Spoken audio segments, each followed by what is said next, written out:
Close your eyes, and let me take you to the bottom of the world. To islands born of fire and shaped by ice. Where mountains pierce clouds and glaciers carve valleys. Where geothermal springs bubble from ancient earth and fjords cut deep into wilderness.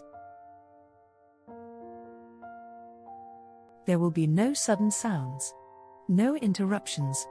Just a gentle journey through New Zealand's wild beauty. You're safe here. You can drift away whenever sleep finds you. The Southern Alps. New Zealand sits alone in the South Pacific. 2 main islands and hundreds of smaller ones scattered across ocean that stretches for thousands of kilometers in every direction. Isolated. Remote. A place where nature had time to experiment. To create things that exist nowhere else. We begin on the South Island. Te Waiponamo in Maori. The island of Greenstone. The larger of the 2 main islands. Where the Southern Alps form a spine of stone and ice running nearly the entire length of the land. Mount Cook rises before us. Araki in Maori. Cloud Piercer. The highest peak in New Zealand. 3,724 meters of rock and snow and ice. Its summit often hidden in clouds. Its presence always felt. The mountain is sacred to the Maori people. The frozen ancestor. The place where sky and earth meet. Where the physical and spiritual worlds touch. You can feel it standing here. The weight of significance. The sense of something beyond simple geology. We're at Hooker Valley. A walking track leads toward the mountain. The path is easy. Wide. Well maintained. It follows the valley floor through tussock grassland that glows gold in the afternoon light. 3 swing bridges cross the Hooker River. Each one sways gently as you walk. Not enough to worry. Just enough to remind you that you're suspended. Crossing from one side to the other. The river flows beneath, milky white with glacial flour. Rock ground so fine by moving ice that it stays suspended in the water. Making it opaque. Making it glow. The path continues. Mount Cook grows larger with each step. More detailed. You can see the glaciers now. White ribbons flowing down from the summit. Moving so slowly you can't perceive it. But moving. Always moving. Reshaping the mountain grain by grain. Year by year. Century by century. The valley opens into a lake. Hooker Lake. Formed by the retreating glacier. Icebergs float on its surface. Small ones. House-sized. They drift slowly, melting, breaking apart, reforming. Each one a piece of ice that fell as snow decades ago. Maybe centuries ago. Compressed into ice. Released now into water. The lake is cold. You can feel it from the shore. Not just temperature, but the cold that radiates from deep ice. From frozen time. From water that's been solid longer than living memory. We sit by the water. The mountain fills the sky ahead. Clouds gather around its summit. Move past. Gather again. The peak plays hide and seek with the sky. Sometimes visible. Sometimes lost. But always there. Always waiting.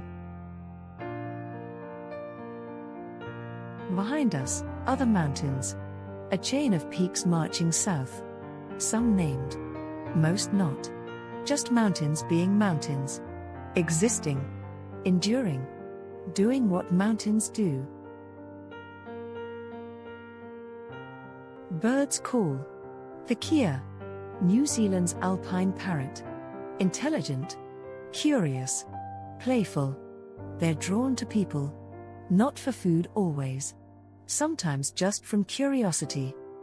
They investigate backpacks, pull at shoelaces, test zippers with their beaks, seeing what's interesting, what's worth attention. One lands near us now, green and orange, watching with eyes that seem too aware, too intelligent. It hops closer, tilts its head, studies us like we're a puzzle to solve, then loses interest and flies away, off to investigate something else, someone else.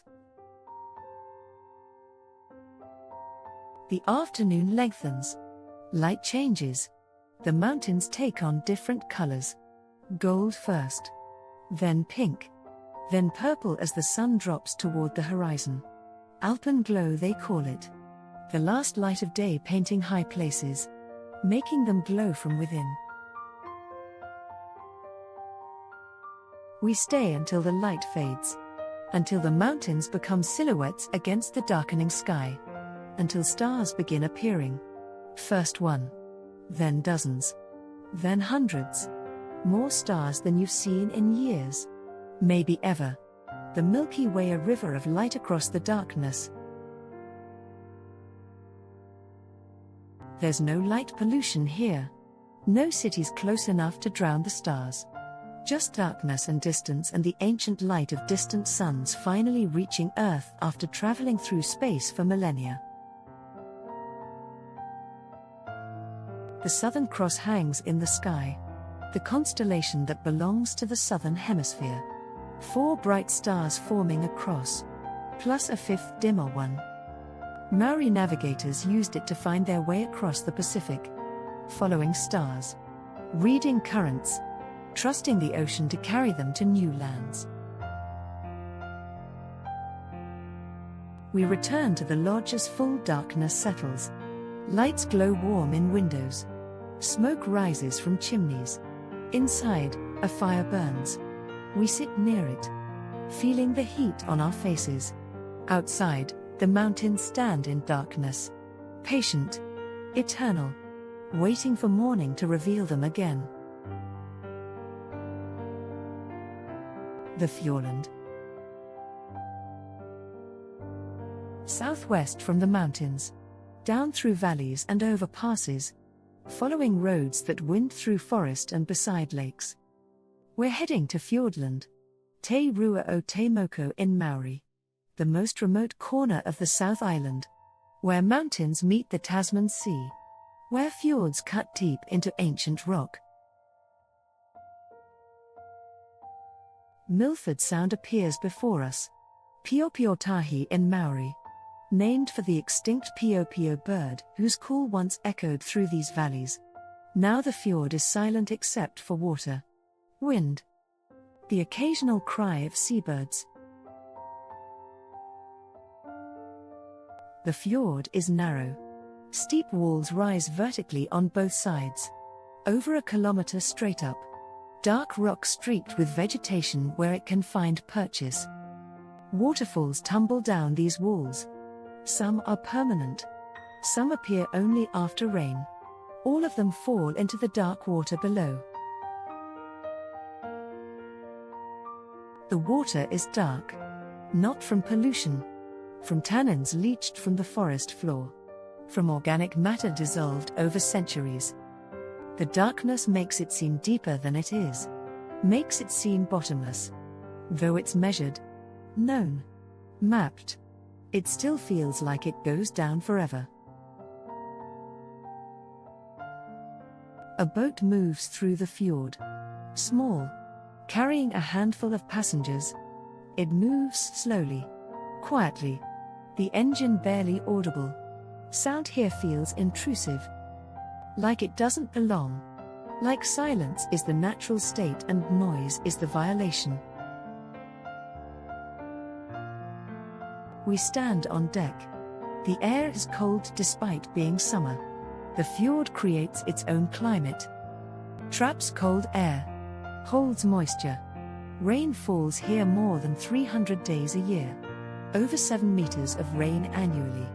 One of the wettest places on Earth.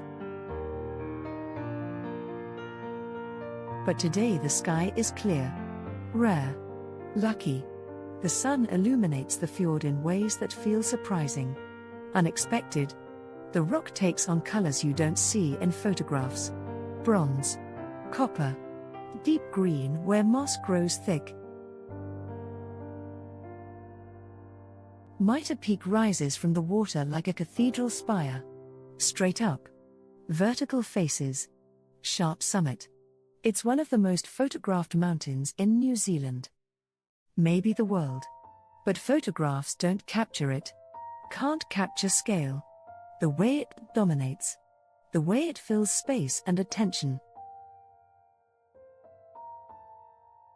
The boat continues deeper into the fjord. Past hanging valleys where glaciers once flowed. Past caves where seals rest on rocks. Past forests so thick you couldn't walk through them without machete and patience. This is temperate rainforest. Different from tropical. Cooler. Wetter. Dominated by different species. Beech trees here. Rimu. Kahikatea. Ferns as tall as trees. Moss covering every surface. Everything grows on everything else. Symbiosis. Competition. Cooperation. All happening simultaneously. The boat reaches the open ocean. The fjord widens. The mountains step back slightly. Ahead, the Tasman Sea stretches west toward Australia. 3 days sailing. If you kept going, you'd eventually reach Africa. But there's nothing between here and there except water. 3,000 kilometers of ocean. Empty. Wild. Powerful. Dolphins appear. Small pod. Maybe 10. They ride the bow wave. Leaping. Spinning. Playing in the water displaced by the boat. Their joy seems genuine. Uncomplicated. Pure. We turn back. Return up the fjord. The mountains closing in again. The darkness of the water deepening. Back to shelter. Back to land. Back to the human scale after facing the immensity of sea and stone. On shore, we walk into the forest. Just a short trail. Into the heart of the rainforest. The air here is different. Thick. Heavy with moisture. With the smell of decay and growth. Everything rotting and growing simultaneously. Death feeding life feeding death in endless cycle. The trees are huge. Old growth. Some of them centuries old. Their trunks wider than you can wrap your arms around. Their branches draped with moss and lichen and epiphytes. Small ecosystems in themselves. Whole communities living in their canopy. Light filters through in narrow shafts. Green light. Filtered through leaves. Through ferns. Through the water vapor that hangs in the air. The forest glows. Not bright. But luminous. As if the plants themselves generate light. Water is everywhere. Dripping. Running. Pooling. The ground is saturated. Spongy. Each step releases water. The forest is more swamp than solid ground. But it doesn't feel threatening. Doesn't feel wrong. It feels right. Natural. The way forests should be before humans drained and cleared and tamed them. We reach a waterfall. Small one. The trail ends here. Waterfalls maybe 20 meters into a pool. Clear water this time. Not dark like the fjord. You can see the bottom. See rocks. See the water swirling in patterns that repeat endlessly. We sit on a log. Dead tree. Fallen long ago. Now it's a nurse log. New trees growing from its length. Taking nutrients from its slow decay. Using death as foundation for new life. The cycle continuing. The pattern repeating. Always the same. always different. Birds call, tui. Their song is complex, musical. They're excellent mimics. Can reproduce almost any sound. Sometimes their calls sound mechanical, like electronic beeps. But it's all natural, all learned, all their own peculiar genius. Time passes. How much? Hard to say. The forest doesn't care about time. Operates on scales that make human schedules meaningless. These trees will grow for centuries. Will stand for centuries more after they die. Time here is measured in tree falls, in erosion, in the slow work of roots breaking stone. We return to the lodge as evening approaches. The forest darker now, more mysterious. Shapes harder to distinguish. The trail disappearing into shadow. But we find our way. Follow the sound of the river. Follow the path worn by thousands of feet before us. Inside, warmth, light, food, human comfort after immersion in wilderness. Both feel necessary. The wild and the tame. The forest and the lodge. The exposure and the shelter. Balance. The thermal wonderland. North now. Crossing to the North Island. Te Ika a Maui in Maori. The fish of Maui. Named for the demigod who pulled it from the sea using a magic fishhook. The North Island is different. More volcanic. More active. The earth here is alive in ways that are visible. Tangible. You can see it. Feel it. Smell it. We're in Rotorua, the thermal heart of New Zealand, where the Earth's crust is thin, where magma rises close to the surface, where water turns to steam before it can pool, where the ground itself breathes hot breath. The smell hits you first. Sulfur. The distinctive rotten egg scent of hydrogen sulfide. It's everywhere. In the air. On your clothes. In your nose. Visitors complain. Locals don't notice anymore. The olfactory equivalent of white noise. Present but ignored. But the smell is just the introduction. The real spectacle is visual. Steam rises from the ground. Not from a single point. From everywhere. From cracks. From pools. From mud that bubbles and pops. The earth is exhaling. Constantly. Endlessly. We're at Taupo. Sacred Waters. A thermal area south of town. The most colorful. The most diverse. The most otherworldly. The champagne pool spreads before us. 70 meters across. Brilliant orange. Green at the edges. Steam rising from its surface like the breath of dragons. The water temperature is 73 degrees Celsius. Hot enough to kill. Beautiful enough to make you forget danger. The color comes from minerals. Arsenic. Antimony. Gold. Dissolved in the superheated water. Deposited at the edges. Creating terraces of orange and yellow. Chemical reactions visible. Geological processes happening in real time. Beyond the pool, the artist's palette. A hillside painted in impossible colors. Orange. Yellow. Green. White. Each color a different mineral. Each shade a different temperature. Each hue a different chemical composition. The earth showing off. Demonstrating its range. We follow a boardwalk. Wooden pathway keeping us above the scalding ground. Keeping us safe from water that could cook flesh. The boardwalk winds through the thermal area. past pools that boil, past mud that pops and spatters, past vents that hiss steam. The ground beneath is thin, fragile. You can hear it, hollow, like walking on a drum.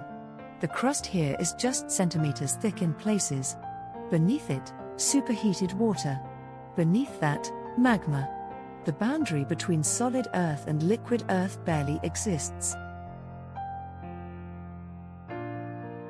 We reach a mud pool. Grey mud. Thick. Dense.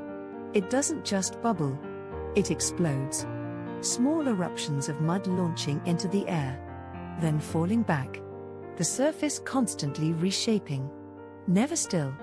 Never the same twice. The sound is hypnotic. Glop. Splat. Hiss. Bubble. Pop. A rhythm that isn't rhythmic. A pattern that has no pattern. Random yet somehow satisfying.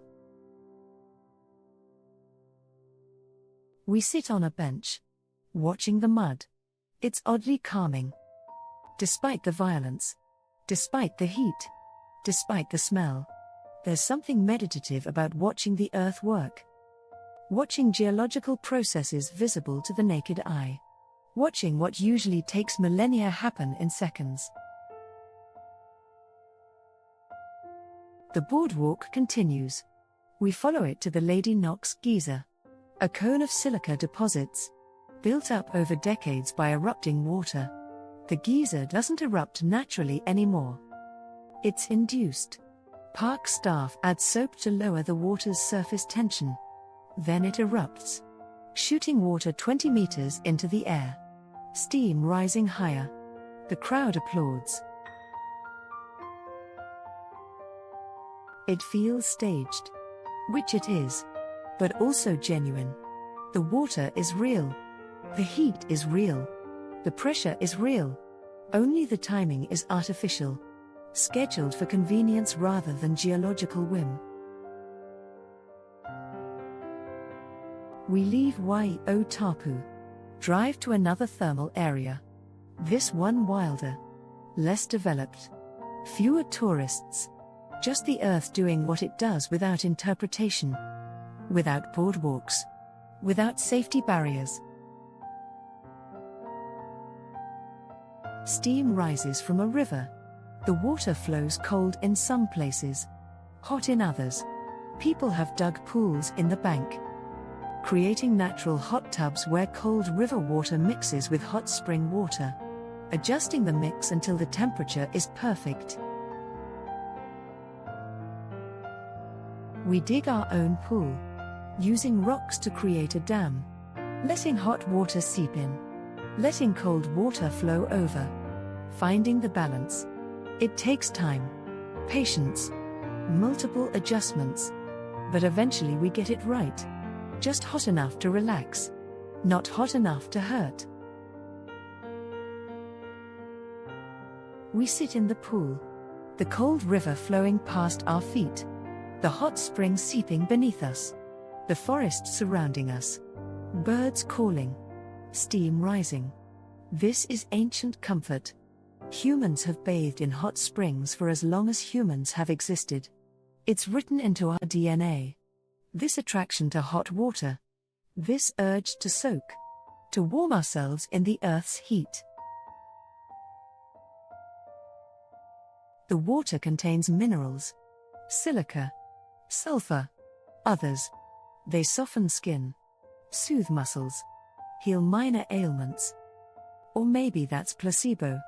Maybe the benefits are psychological. Maybe it doesn't matter. The water feels good. That's enough. We stay until our fingers prune. Until the heat makes us dizzy. Then we slip into the cold river. The shock of it. The sudden temperature change. Invigorating. Awakening. Clarifying. The cycle repeats. Hot. Cold. Hot. Cold. Each transition sharpening our awareness. Making us present. making us feel intensely alive. Evening approaches. The thermal areas take on different character in fading light. More mysterious. More primordial. Steam becomes ghosts. Pools become portals. The boundary between earth and underworld seems thinner. We return to town. Rotorua at night. The smell less noticeable. Or we've adapted. Lights reflecting in the lake. The museum illuminated. Gothic architecture that belongs in Europe but sits here beside thermal vents. Incongruity that somehow works. We find a Maori cultural center. Inside, a hangi feast is being prepared. Traditional cooking method. Food placed in baskets. Lowered into the ground. Into a pit lined with hot stones. Earth used as oven. Geothermal heat cooking meat and vegetables slowly. Thoroughly. Infusing everything with subtle smoky flavor. The performers arrive. Traditional dance. Haka. The famous war dance. Men stamping. Chanting. Eyes wide. Tongues out. Fierce. Intimidating. Even in performance. Even when you know it's not real threat. The power still evident. The history still present. Then softer dances. Poi. Women spinning tethered balls in patterns. Coordination. Grace. The poi creating rhythmic sounds as they meet. As they spin. As they flow through complicated sequences that look effortless but require years to master. Songs in Maori. The language is melodic. Flowing. Full of vowels and soft consonants. Beautiful to hear even without understanding words. Music in the language itself. Rhythm built into the pronunciation. The food emerges from the ground. Steam rising as the baskets are lifted. Pork. Chicken. Kumara. The sweet potato brought by Maori ancestors from Polynesia. Adapted to New Zealand's cooler climate. Now a staple. A connection to the past. We eat slowly. Savoring. The meat falls apart. Tender. Infused with earth flavor. The kumara is sweet. Dense. Satisfying. Everything tastes of place. Of method. Of tradition. After dinner, we walk beside the lake.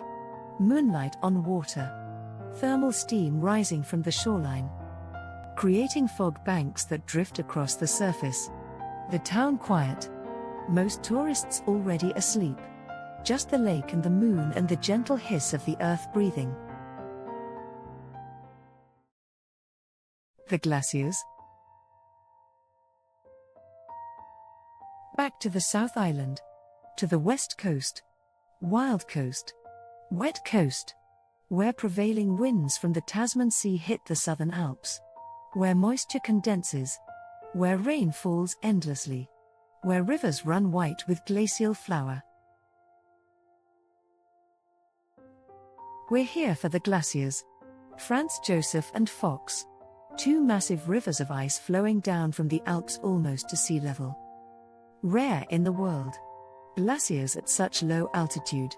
Glaciers in rainforest. Ice among ferns. Franz Josef Glacier.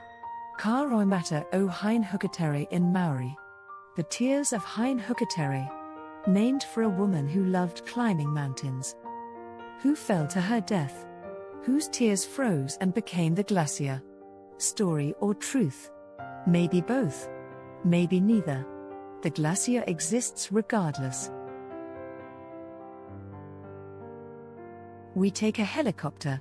Rising from the valley floor. Up past the terminal face. Past the point where tourists walk to viewpoints. Higher. Onto the glacier itself. Landing on ice that's been compressed for centuries. The ice is blue. Not the pale blue of ice cubes, but deep blue, sapphire blue, the blue of compressed time, air squeezed out over years, decades, leaving only pure ice, pure blue. We step out. The ice is rough underfoot. Crampons bite into it. Give purchase. Without them you'd slip. Slide. The surface is deceptive. Looks stable. But it's moving. Always moving. Flowing downhill like a frozen river. Slow motion. But motion nonetheless. Crevasses split the surface. Deep cracks. Some narrow enough to step over. Some wide enough to swallow you. They drop into darkness. Into blue depths. Into ice layers that formed before you were born. Before your parents were born. Time made visible in frozen layers. The guide leads us carefully. Around the crevasses. Along safe routes. Routes that change daily as the glacier shifts. As new cracks open. As old ones close. The glacier is dynamic. Dangerous. Beautiful. We reach an ice cave. Opening carved by meltwater. Tunnel through the glacier. Blue light inside. Filtered through ice. The walls smooth. Sculpted by water. The ceiling dripping. The floor wet. Everything melting. Everything temporary. The cave won't last. Already it's collapsing. Already the next storms will change it. Destroy it. Create something new. The glacier is constantly creating and destroying its own features. Artist that paints over its work daily. We stand inside. Surrounded by blue ice. Light filtering through from somewhere. Multiple somewhere. Creating illumination that has no source. No direction. Just presence. Just glow. This ice fell as snow on the Alps. High above. Years ago. Maybe decades. It compressed. Became firn. Then ice. Flowed downhill. Joined the glacier. Became part of the flow. And now it surrounds us. Temporary cathedral. Temple that exists for weeks. Maybe months. Then dissolves. We emerge back into sunlight. The glacier stretches ahead. Flowing between mountains. White ice. Blue ice. Grey ice where rock has fallen onto the surface. All flowing. All moving. All temporary despite seeming eternal.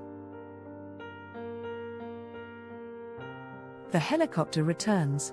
We lift off. Rising above the glacier. Seeing its full length. From accumulation zone high in the mountains. Down through the icefall where it steepens. Through the ablation zone where melting happens. To the terminal face where it ends. Where ice becomes water. Where solid becomes liquid. Where glacier becomes river. We fly to Fox Glacier. Shorter. Steeper. More dramatic. Same process. Different character. Each glacier is individual. Has its own personality. Its own pace. Its own mood. We don't land this time. Just fly over. Seeing it from above. The crevasses. The seracs. The ice columns that form and topple. The meltwater streams. The blue pools. All visible from the air. All part of the glacier's anatomy. The glaciers are retreating. Have been for decades. Climate change. Warming temperatures. Less snow falling. More ice melting. The glaciers shrinking. Pulling back up the valley. Leaving behind bare rock. Moraines. Evidence of their former extent. It's sad. Watching something ancient disappear. Watching landscapes that existed for thousands of years change within a lifetime. The glaciers will survive. Probably. But smaller. Shorter. Less impressive.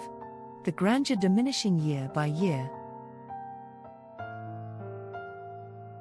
We land back in the valley. The village of Franz Josef. Built to serve glacier tourism. Hotels. Restaurants. Helicopter companies. All dependent on the ice. All wondering how long it will last. How long the glaciers will remain worth visiting. But today they're still here. Still impressive. Still beautiful. Still worth the journey. We walk to a viewpoint. One that doesn't require a helicopter. Just walking. Just time. The terminal face stands ahead. Dirty ice. Grey from rock. Melting. Water pouring from beneath. The river emerging muddy and cold. The glacier's end is not clean. Not aesthetic. Just practical. Ice melting. Water flowing. Physics and climate doing their work. But even here, even at the messy end, there's beauty, power, the sense of something larger than human scale. The glacier is dying, but slowly, gracefully, with dignity. We sit on rocks left by the glacier's retreat.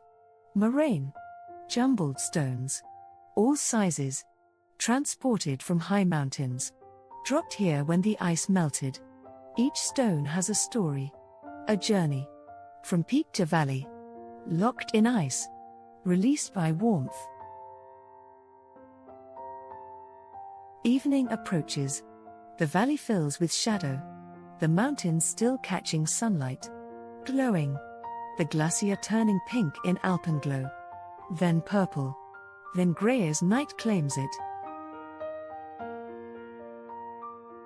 We return to the village, tired, satisfied, having witnessed something rare, something precious, something that might not last, but that exists now, today, this moment, and that's enough. The sounds of silence. Further south, down the coast, past mountains and through beech forest, past glacial lakes that glow turquoise from suspended rock flower, to Te Arnau, gateway to Fiordland, base for exploring the deepest wilderness remaining in New Zealand.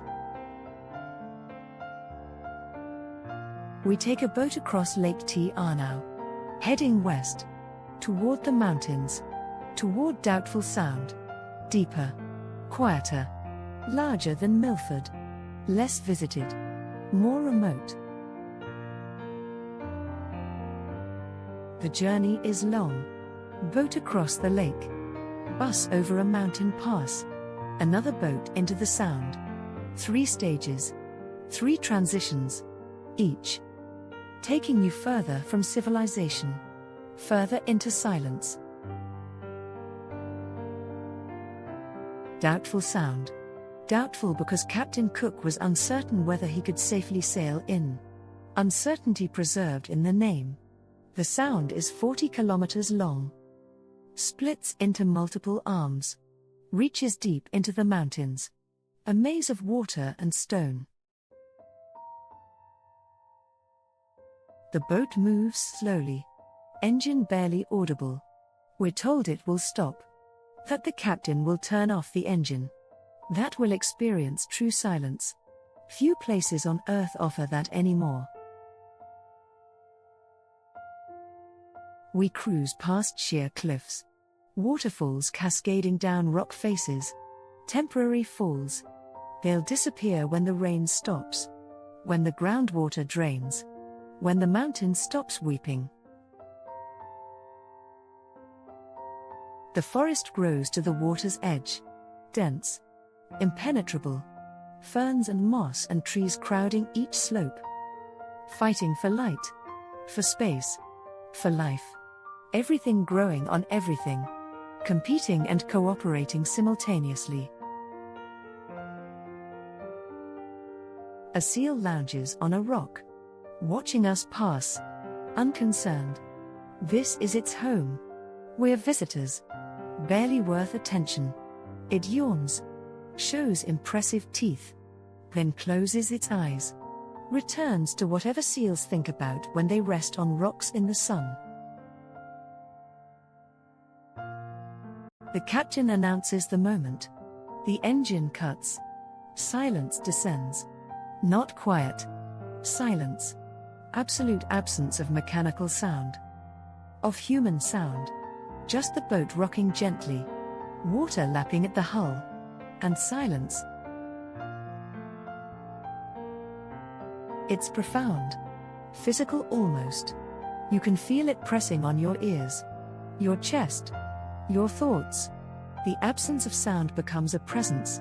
Becomes something you experience rather than simply notice. A bird calls. Single note. Clear. The sound carries across the water. Echoes off the mountains. Returns changed. Softer. Gentler. The fjord amplifies and softens simultaneously. Water drips somewhere. A waterfall. A stream? The sound is delicate. Barely audible. But in the silence it's vivid. Present. Real in ways that sound usually isn't. Someone coughs. The sound is jarring. Too loud. Too human. A violation of the silence even though it's innocent. Natural. We become aware of how loud we are. How much noise we make just existing. The silence continues. Minutes pass. How many? Hard to say. Time behaves differently in silence. Stretches. Compresses. Becomes negotiable. Then the engine starts. The spell breaks. We're moving again. Exploring more of the sound. Seeing more cliffs. More waterfalls. More forest. But part of us stays in that silence. Will always stay there. That moment of pure absence became pure presence. We reach the open ocean. The sound widens. Mountains step back. The Tasman Sea ahead. Same sea we saw at Milford. Same cold southern water. Same wildness. Dolphins appear. Larger pod this time. Maybe 50. They play around the boat. Leaping. Swimming alongside. One swims upside down beneath the surface. Visible through the clear water. Playing. Just playing. Joy without purpose. Without need. Just joy. The boat turns back. Returns up the sound. The mountains closing in again. Safety returning. Comfort. But also something lost. The edge dulled. The wildness contained. We return to Te Anau as evening falls. The town is quiet. Small. Built for tourists but empty now. Off season. The few residents moving about their business. The lake calm. Reflecting the mountains and the fading light. We walk along the shore. The water is cold. Even in summer. Fed by glaciers. By snow melt. By rainfall that's barely warmed by its passage through air. Birds settle for the night. Their calls softer. Less urgent. Day creatures giving way to night creatures. The transition peaceful. Gradual. Natural. The first stars appear. Different stars than the North Island. Different angle. Different perspective. The Earth's curve changing what's visible. What's available to see. We find a bench. Sit. Watch the lake darken. Watch the mountains fade. Watch the stars multiply. The Milky Way emerging. That river of stars. Always there. Always waiting. Just needing darkness to reveal itself. The town lights are minimal. Enough to see. Not enough to blind. The stars remain visible. The darkness remains genuine. This is still a place where night means night. Where darkness isn't something to fear. Just something that is. We sit until cold drives us inside.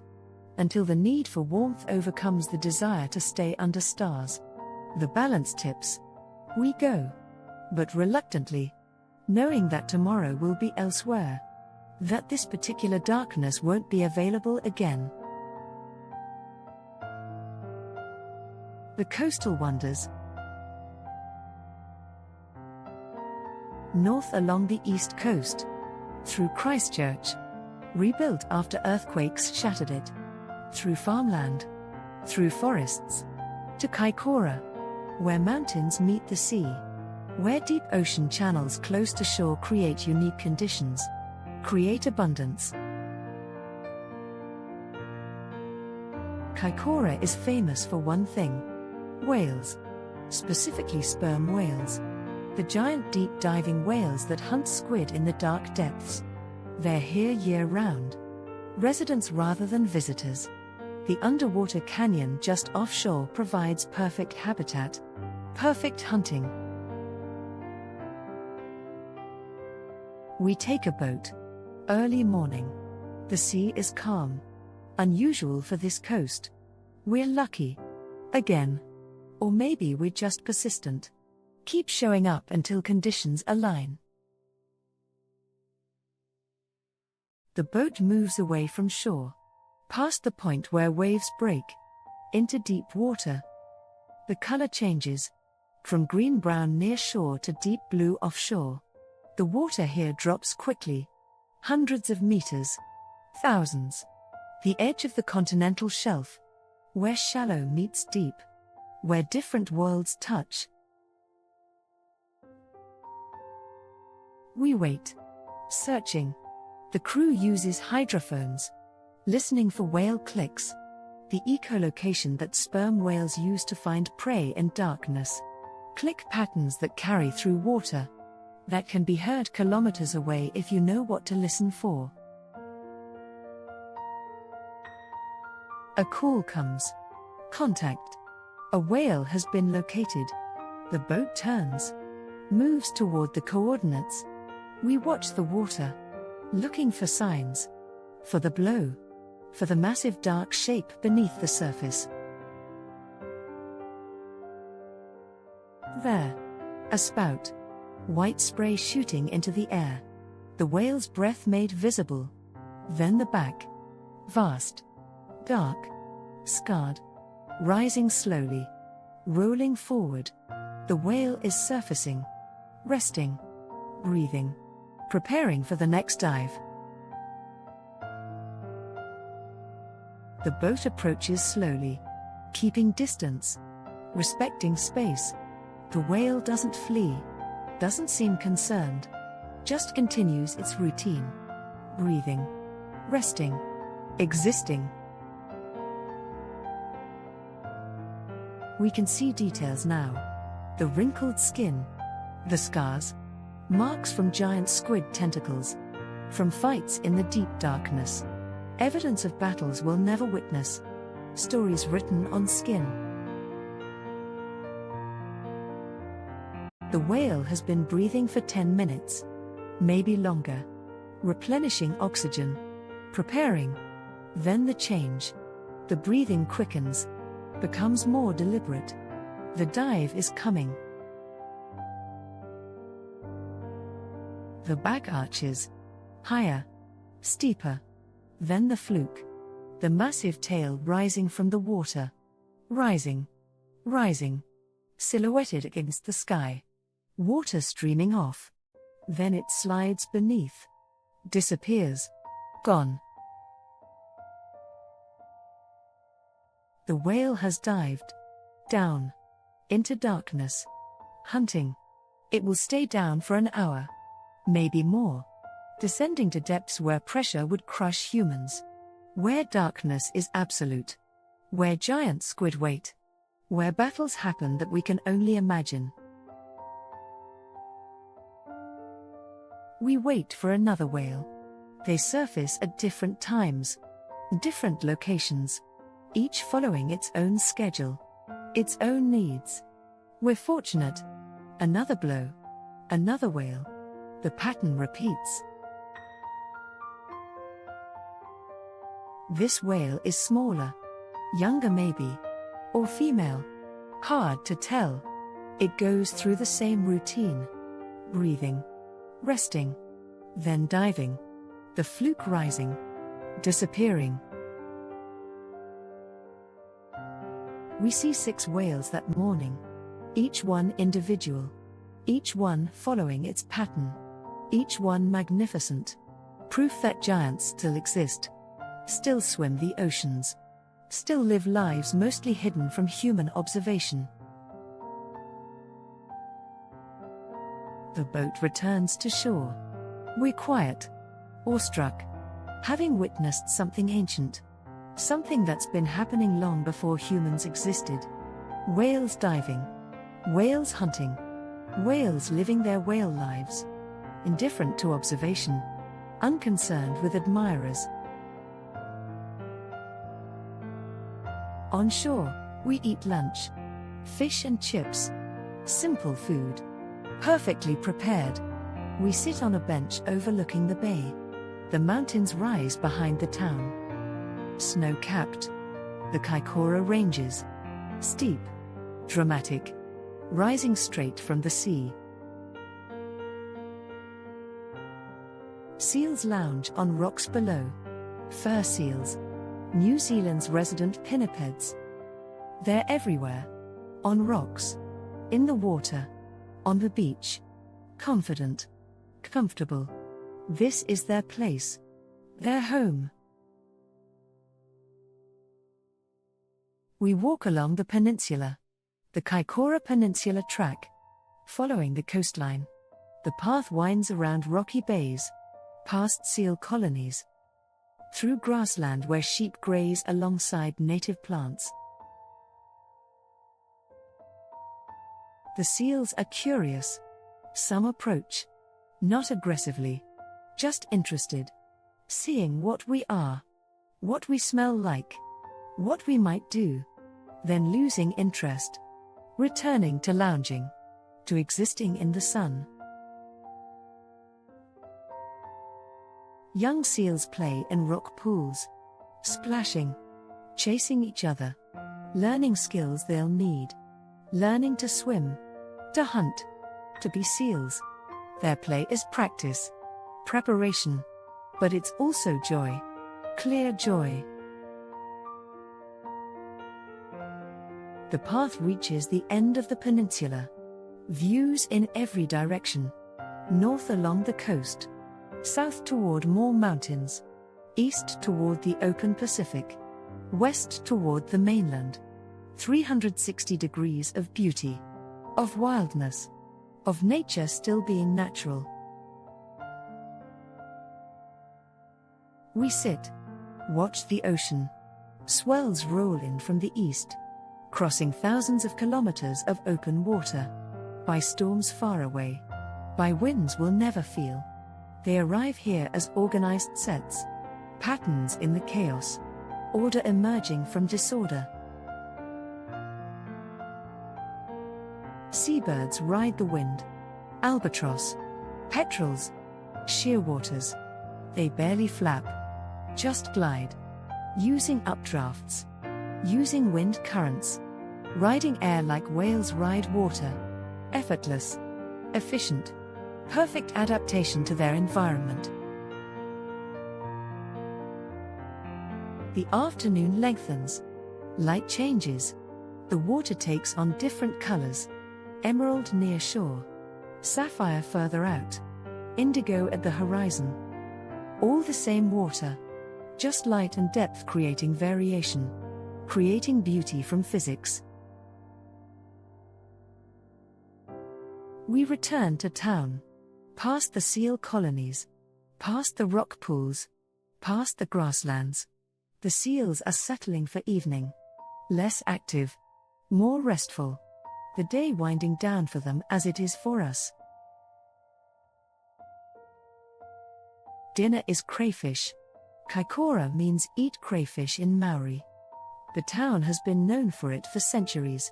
The crayfish here are large, sweet, perfectly fresh, caught that morning, cooked simply, served with lemon and butter. Nothing else needed. We eat slowly, watching the sun set over the mountains, watching the light fade from the peaks, watching day become night.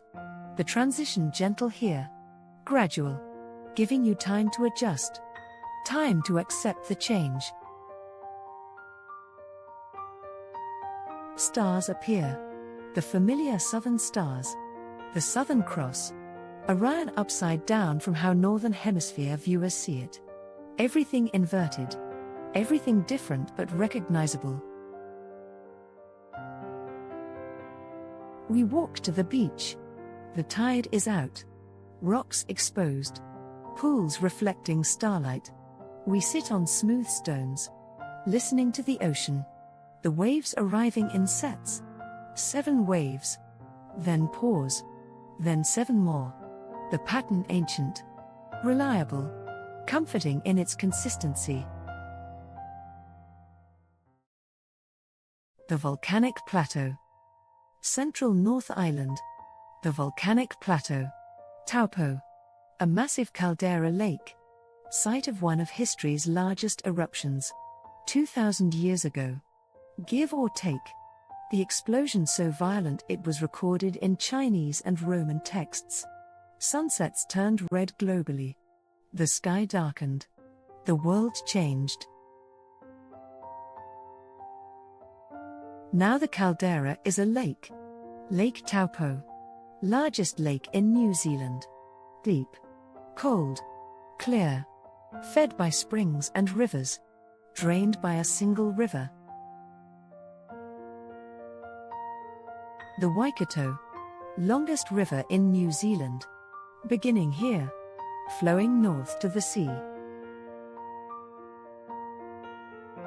We're staying in Taupo town. Small. Built for tourists. For fishing. For water sports. But quiet now. Off season. The lake calm. The mountains visible across the water. We take a kayak. Paddle along the shore. The water is so clear you can see the bottom. Even meters deep. See rocks. See fish. See the details of the lake bed as if looking through air, not water. The shore is varied. Rocky cliffs. Sandy beaches. Forest coming down to the water's edge. Each section different. Each beautiful. We paddle slowly. No hurry. Just moving. Just exploring. Just being on the water. We reach Mine Bay. A cliff face rising from the water. And carved into it. Massive. A Maori rock carving. The face of Marlborough Sounds. The navigator who guided Maori to this area. The carver who claimed this land for his people. The carving is huge. Over 10 meters tall. Visible from across the bay. Modern creation. Carved in the 1970s. But using traditional designs. Traditional patterns. Connecting past and present. Honoring history while existing in now. We float in front of it. Necks craned.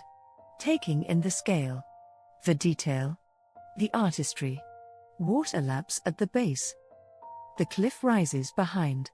The forest crowns the top. Everything layered. Everything connected. We paddle on.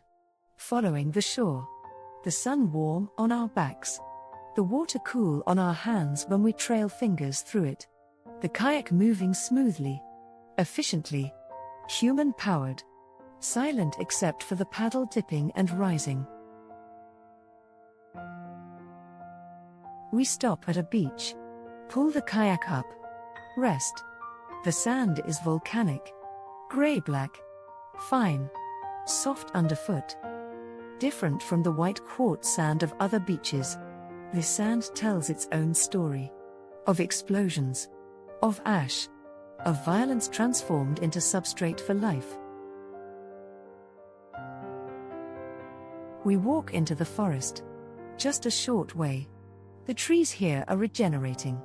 Second growth after logging. But healthy, vigorous. Young trees growing fast. Racing toward canopy. Racing toward light. Birds call. Tui again. And bellbirds. Their song is exactly what the name suggests. Clear. Ringing. Bell-like. Multiple birds creating a symphony. Unplanned. Uncoordinated.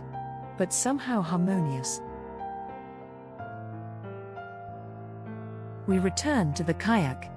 Paddle back toward town. The afternoon is advanced now. The light golden. The water glowing. We paddle into the glow. Into liquid light. The boundary between water and air becoming uncertain. Back on shore. We drive south. Following the lake. Past beaches. Past holiday homes. Past forest. To the Hooker Falls. Not high falls. Just powerful. The entire Waikato River. All its volume. Forced through a narrow canyon. Compressed. Accelerated. Made violent by restriction. The water is turquoise. That impossible blue-green. From suspended minerals. From the way light refracts through moving water. From magic maybe. The color doesn't seem natural. Seems too vivid. Too intense. But it's real. The falls thunder. Thousands of liters per second. Crashing. Foaming. Exploding into spray. The sound is constant. Overwhelming. You feel it in your chest. In your bones. The power made audible. We walk along the viewing platform. Following the river downstream. Watching the water slow. Watching it widen. Watching violence transform back into peace as the restriction ends. As space returns. Beyond the falls. The craters of the moon. Not lunar. Just thermal. Geothermal field where steam vents. Where boiling mud pools. Where the earth continues its work. Its breathing. Its slow transformation of stone into something else. We walk the trails. Between steaming vents. Past bubbling mud. The ground warm underfoot. Hollow in places. The thin crust all that separates walkway from superheated water. From scalding steam. From the power beneath. The landscape is alien. Barren. Only the hardiest plants survive. Grasses. Some small shrubs. Everything adapted to heat. To sulfur. To conditions that would kill most life. But life persists. Always. Given any opening. Any possibility. Life finds a way. Adapts. Survives. Thrives even. In conditions that seem impossible. Evening approaches. We drive to another lookout. Overlooking the lake. The mountains beyond. Mount Ruapehu in the distance. Active volcano. Ski fields on its slopes. Ice and fire coexisting. Another New Zealand contradiction. Another impossible thing made real. The sun sets. The mountains darken. The sky burns. Orange, pink, purple, the full spectrum. Reflected in the lake. Doubled. The world above and the world below identical for these few minutes. Then darkness. Stars. The familiar constellations. But also satellites. Dozens of them. Moving steadily across the sky. Human-made stars. Artificial constellations. Technology joining nature. For better or worse. We return to town. Find a restaurant. Eat lamb. New Zealand lamb. Grass-fed. Perfectly prepared. Served with kumara. With greens. Simple food. Perfectly executed. Tasting of place. Of the land that raised it. After dinner we walk. The town is quiet. Most shops closed. A few people about. Locals mostly. Living their lives. Doing their evening routines. We're invisible to them. Transient.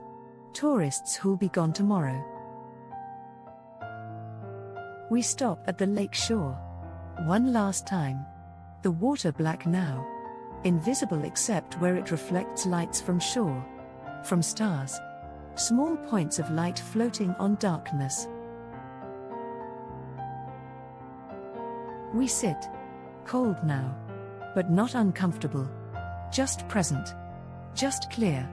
The day has been long. Full. Rich with experience. With beauty. With connection to this place. This strange beautiful corner of the world. The remote islands. Far south. Below the South Island. Beyond where most people go. Stewart Island. Rotorua. The glowing skies. Third island of New Zealand. Small. Remote. 90% forested. Barely populated. Still wild. We take a ferry. From Bluff. Southernmost town of the South Island. Across Fovo Strait. Waters famous for rough conditions. For unpredictable weather. For testing the resolve of travelers. Today the strait is calm. Relatively. Swells roll under the ferry. But no breaking waves. No spray. Just the steady rise and fall. The rhythm of ocean crossing. Ancient. Unchanging. The same motion that's carried boats across water since boats existed. The crossing takes an hour. We stand on deck. Cold wind. Salt spray. The South Island receding behind. Stewart Island growing ahead. Green. Forested. Mountains rising from the center. The island revealing itself slowly. Gradually. Taking its time. We dock at Oban. The only town. Small. A few hundred permanent residents. More during summer. Fewer during winter. People who choose this remoteness. This isolation. This connection to nature over convenience. We walk from the ferry. Through town. It takes 5 minutes. That's all there is. A store. A pub. A few restaurants. Accommodations. Everything essential. Nothing extra. Life reduced to fundamentals. We're staying in a cabin. Basic. Comfortable. Windows overlooking the bay. We can see the ferry dock. See boats. See the forest rising behind everything. The island surrounding. Embracing. Holding. We hike into the forest. The track is well maintained. But quiet. Few others hiking. Just us and the birds. Especially the birds. Stewart Island is famous for birds. For species rare elsewhere. for populations undisturbed by predators that plague the mainland. Kiwi live here. The actual bird. Not the fruit. Not the people. The strange flightless bird that's become New Zealand's symbol. Brown kiwi. Tokoika. They're nocturnal mostly. Shy. Hard to see. But here. Present. Real. The forest is thick. Rimu. Rata. Kamahi. Southern beaches. Ferns underneath. Everything growing dense. Competing for light. For space. For life. The canopy closed. The understory dim. Green light. Filtered. Soft. The track climbs. Not steep. But steady. Working its way up the ridge. Through forest that's never been logged. Never been cleared. Old growth. Ancient trees. Some hundreds of years old. They've stood through storms. Through droughts. Through everything nature could deliver. And they still stand. We reach a viewpoint. The forest opens. The bay spreads below. Patterson Inlet. A drowned river valley. Complex. Many arms. Many islands. A maze of water and land. Beautiful. Remote. Mostly uninhabited. We sit. Eat lunch. Sandwiches from the store in Oban. Simple. Adequate. Food is just fuel here. Just necessity. The focus is elsewhere. On the view. On the birds. On the sense of being somewhere untouched. Somewhere that remembers what the world was like before humans dominated. A kaka flies past. Large parrot. Olive brown. Orange underwings. It calls. Harsh. Loud. Nothing melodic about it. But authentic. Real. The sound these forests have known for millennia. We continue. The track loops back toward town. Through more forest. Past streams. Past fallen logs supporting entire ecosystems. Moss. Ferns. Fungi. Small trees growing from dead wood. Death feeding life. The cycle continuing. Always continuing. We emerge near the water. The track follows the shore. Rock pools. Kelp. Shells. The tide is out. Everything exposed. Everything available to see. An oystercatcher stands on rocks. Black. Red beak. Red legs. It watches us. Wary but not fleeing. Calculating distance. Calculating threat. Deciding we're acceptable. Returning to probing the rocks. Looking for prey. For food. For survival. We reach town as afternoon fades. The day has been quiet. Slow. Perfect.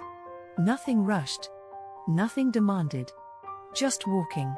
Observing. Being present in this remote place.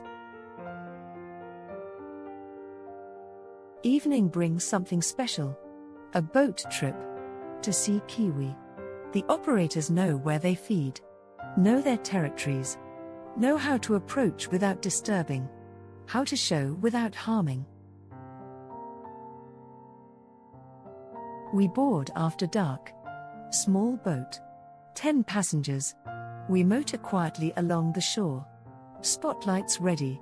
But not using them yet. Just moving. Just positioning. The boat stops. Engines cut. Silence. Then sounds. Night sounds. Water. Wind. Birds calling. Different birds. Night birds. Moorpork. Little owl. Their calls soft. Occasional. Then movement. On shore. Something low. Moving through undergrowth. The spotlight comes on. Narrow beam. Following the movement. A kiwi. Right there. Just meters away. Brown feathers. Long beak probing the ground. Looking for worms. For insects. For whatever kiwi eat. Completely focused on feeding. Barely aware of the boat. Of the light. Of us watching. It's smaller than expected. Chicken-sized. But wild. Genuinely wild. Not captive. Not habituated. Just living its life. Happening to be where we can see it. The kiwi moves. Following some scent. Some sense we don't possess. The spotlight follows.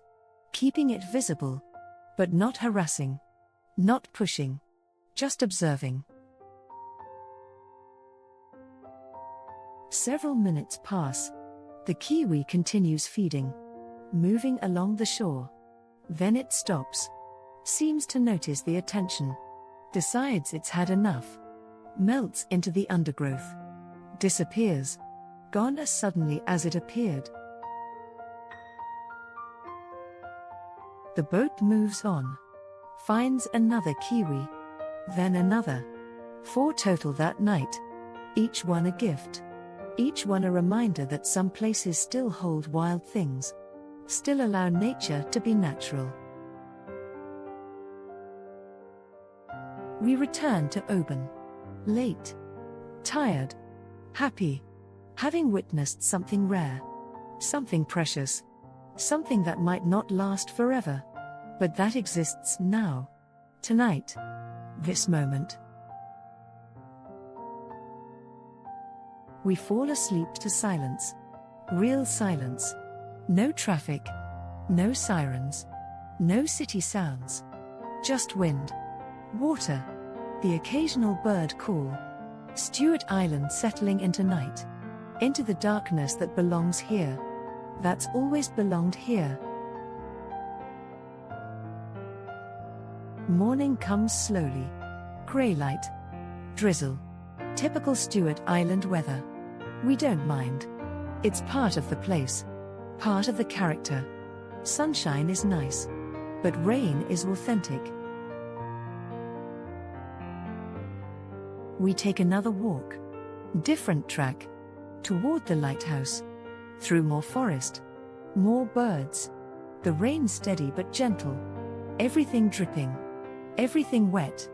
Everything alive with moisture. The lighthouse stands alone.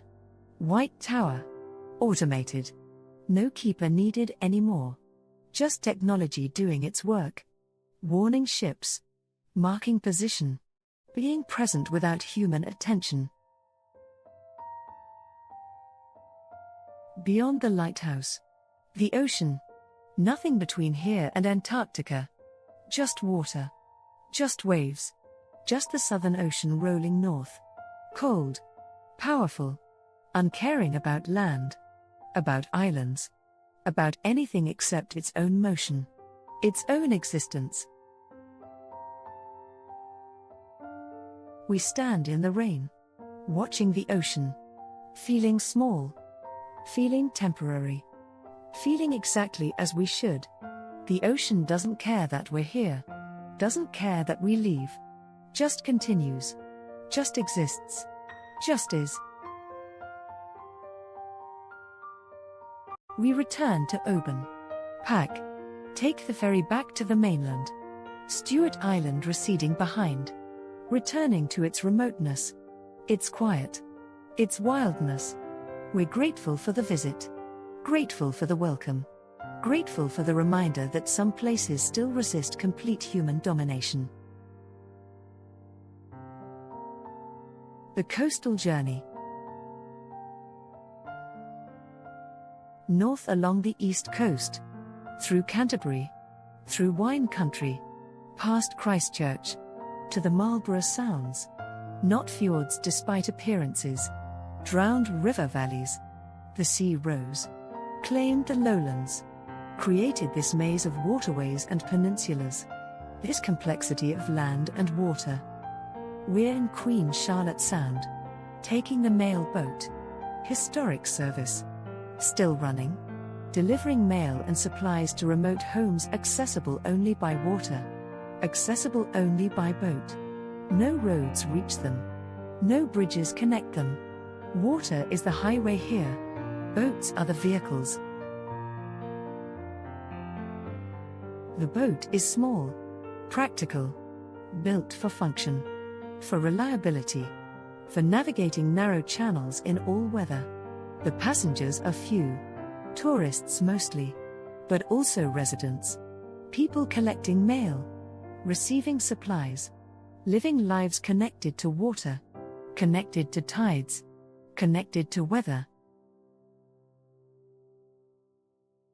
We depart from Picton, small port town, ferry terminal connecting North and South Islands.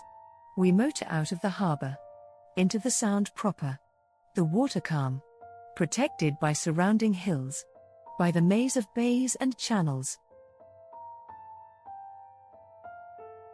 The hills are green, covered in regenerating forest, native beech, introduced pines, the mix creating patchwork, creating variety. Some areas are pristine, never logged, others are recovering, slowly reclaiming what was taken. We stop at the first house. Water access only. Floating dock. Small. Just enough space for the boat to tie up. A woman waits. Collects her mail. Receives boxes. Groceries probably. Whatever she ordered from town. She waves as we depart. Returns to her life. Her chosen isolation. The pattern repeats. House after house. Bay after bay. Each home different. Some simple. Some elaborate. All sharing remoteness. All sharing water access. All sharing this commitment to living differently. To prioritizing place over convenience. We stop at a dolphin sanctuary. Floating pens in a quiet bay. Rehabilitation center for injured dolphins. For dolphins that can't survive in the wild. The staff care for them. Feed them. Provide medical attention. Eventually release them. Or keep them comfortable if release isn't possible. We don't enter. Just pause. Watch from the boat. The dolphins surface. Breathe. Disappear.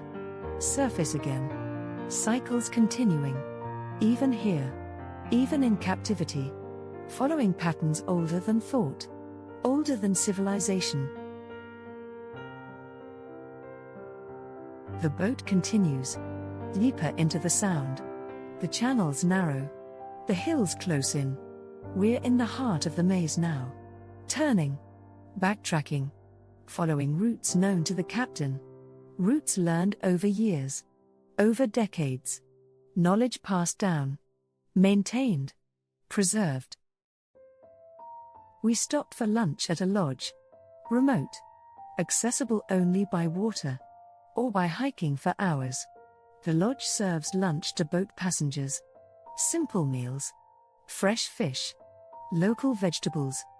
Food that tastes of place. Of effort. Of care. We eat outside. On a deck overlooking the water. The Sound is quiet. Barely a ripple. Birds call. Native wood pigeons. Kaikōura. Their wing beats loud. Distinctive. They fly between trees. Heavy. Powerful. Impressive despite their awkwardness. After lunch we explore. Walking tracks lead into the forest. We take one. Following a stream. The water clear. Cold. Running over smooth stones. Creating small pools. Small cascades. The sound pleasant. Calming. The white noise that helps thought. That aids reflection. We reach a waterfall. Small. Maybe 5 meters. The water falls into a pool. Deep enough to swim. Cold enough to shock. We don't swim. Just sit. Just watch. Just let the sight and sound fill whatever space needs filling. Time passes. How much? Uncertain. The forest doesn't care. The waterfall doesn't care. Just continuing. Just existing. Just being what they are without need for validation. Without need for witnesses. We return to the lodge. Board the boat. Continue the journey. More stops. More houses. More deliveries. The mail boat completing its route. Its essential service. Its connection between isolation and civilization. We return to Picton late afternoon. The sound has been explored. The mail delivered. The service complete. We disembark. Thank the captain. Walk into town. Picton is quiet. Small. Built around the ferry terminal. Around the sounds. Around the water. Most people are transient. Just passing through. On their way to somewhere else. But some stay. Make lives here. Find what they need in this small space between water and hills. We find accommodation. Overlooking the harbour. Watching boats come and go. Ferries departing for Wellington. Water taxis heading into the Sounds. Fishing boats returning with catches. The constant movement of a working harbour. A living harbour. Dinner is green-lipped mussels. Marlborough Sounds specialty. Grown in the Sounds. Harvested fresh. Cooked simply. Steamed with white wine and garlic. The mussels are large. Plump. Sweet. Briny. Tasting of the sea. Of the specific waters that grew them. We eat slowly. Watching the sun set over the hills. Watching the water change colors. Gold. Pink. Purple. The full spectrum reflected. Doubled. The world above and below merging. Becoming one. After dinner we walk. The town is quiet. Most shops closed. A few restaurants still open. A few people about. Locals mostly. Their evenings. Their routines. We're invisible. Transient. Here today. Gone tomorrow.